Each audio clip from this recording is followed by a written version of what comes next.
Hello friends, once again welcome to my channel English for All. Our today's topic is future perfect continuous tense and let's start. Future perfect continuous tense.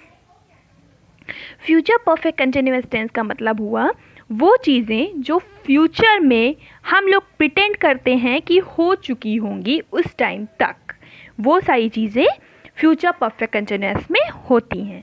इसको पहचानने का तरीका रहा होगा, रही होगी और रहे होंगे ही होता है. प्लस इसमें लास्ट में टाइमिंग भी बताई जाती है कि हम ये प्रिटेंड करते हैं कि मे बी ये फ्यूचर में ये काम उस समय तक हो गया होगा. ठीक है, तो रहा होगा, रही होगी और रहे होंगे बाद में टाइम भी लगता है. जैसे कि हम 7 बजे तक जा चुके होंगे. ठीक, तो ये तो हो गया चुके होंगे परफेक्ट. यहाँ और परफेक्ट कंटिन्यूअस हम वो काम 4 बजे से कर रहे होंगे. इसमें शैल प्लस हैव बीन का यूज़ होता है. शैल हैव बीन या will have been plus verb की फर्स्ट फॉर्म में ING plus object plus since plus till for. Since की जगह टिल लगता है इसमें.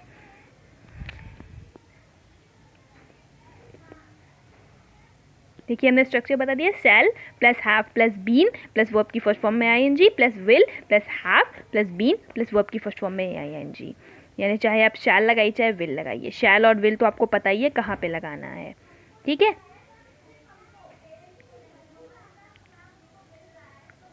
अब चलिए इसके आगे देखते हैं इसका एफर्मेटिव सेंटेंसेस, उसके बाद नेगेटिव सेंटेंसेस, उसके बाद उसका इंट्रोगेटिव.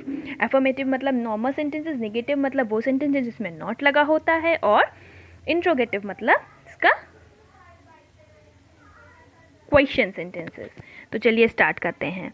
मैं इस स्कूल में 5 वर्ष से पढ़ा रहा हूँगा. आई शैल have been studying या reading in this school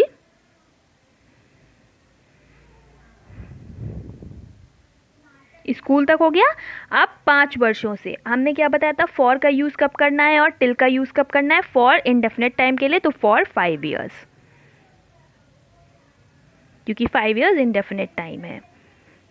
ठीक है, जब पॉइंट ऑफ टाइम की बात हो तब उसमें फॉर या सिंस लगता है. फॉर कब लगता है, जब इंडेफिनेट टाइम, और टिल कब लगता है, जब डेफिनेट टाइम हो. जैसे उसमें इससे पहले में होता था टिल सिंस फॉर लगता था. हम इसके नीचे आपको लिंक में डिस्क्रिप्शन भी दे देंगे, इसके पहले के वीडियोस भी आप देख सकते हैं. उसके बाद बात करते हैं दूसरे सेंटेंस की. हम 3 घंटे से परीक्षा दे रहे होंगे. हम का मतलब इंग्लिश क्या हो गई, वी. शैल हैव बीन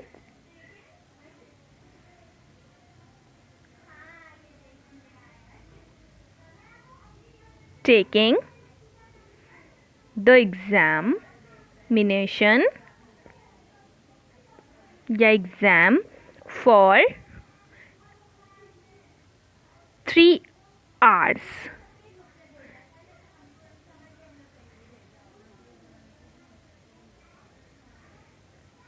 तुम रविवार से ज्वर से पीड़ित रहे होगे. You will have been suffering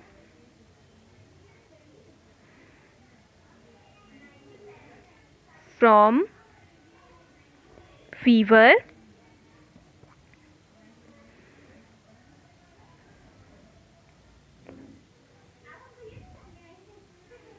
since Sunday.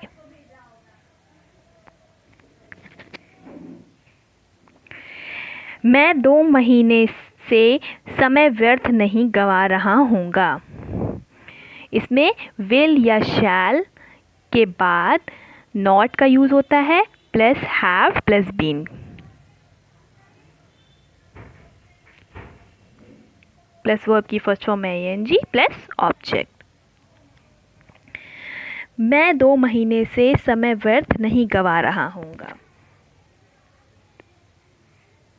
I shall not have been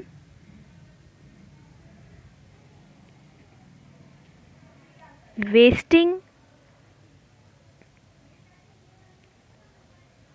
time for 2 months.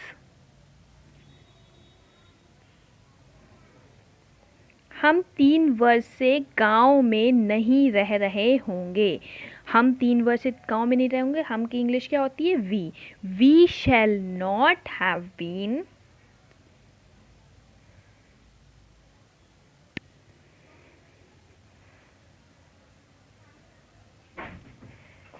staying या living in the village for 3 years.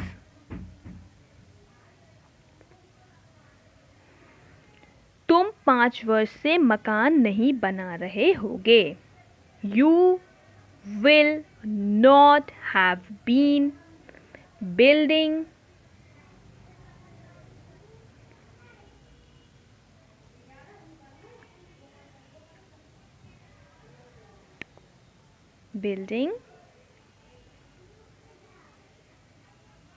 your house for 5 years. अब बात करते हैं इसके आगे इंट्रोगेटिव की। इंट्रोगेटिव में क्या होता है? विल और शैल दोनों सबसे आगे आ जाएगा, फिर सब्जेक्ट रखेंगे आप, फिर उसके बाद हैव बीन रखेंगे, उसके बाद वो अपनी फर्स्ट फॉर्म में आईएनजी रखेंगे, उसके बाद ऑब्जेक्ट, यानी will shall plus subject plus have been plus वो आपकी फर्स्ट फॉर्म में आईएनजी प्लस ऑब्जेक्ट।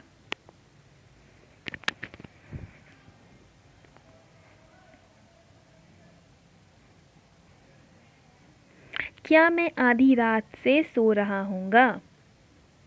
इसमें क्या की इंग्लिश विल शैल हो जाती है, और वैसे क्या की इंग्लिश क्या होती है? What. Shall I have been sleeping since midnight.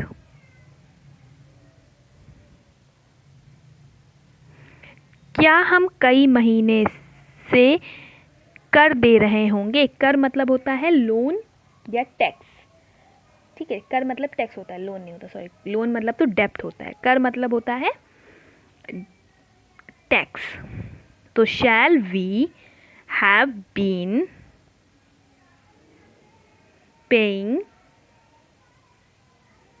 Tax for many months। कई महीने यानी for many months।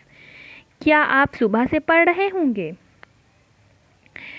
Will you have been reading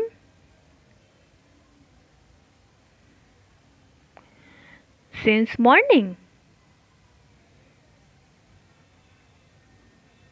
यहाँ पे वीडियो ख़त्म होती है। आशा करते हैं कि आपको समझ में आया होगा, और नहीं समझ में आया तो आप मुझे कमेंट सेक्शन में बता सकते हैं। इसके पहले की वीडियोस के डिस्क्रिप्शन हम आपको लिंक में देंगे। Thank you for watching.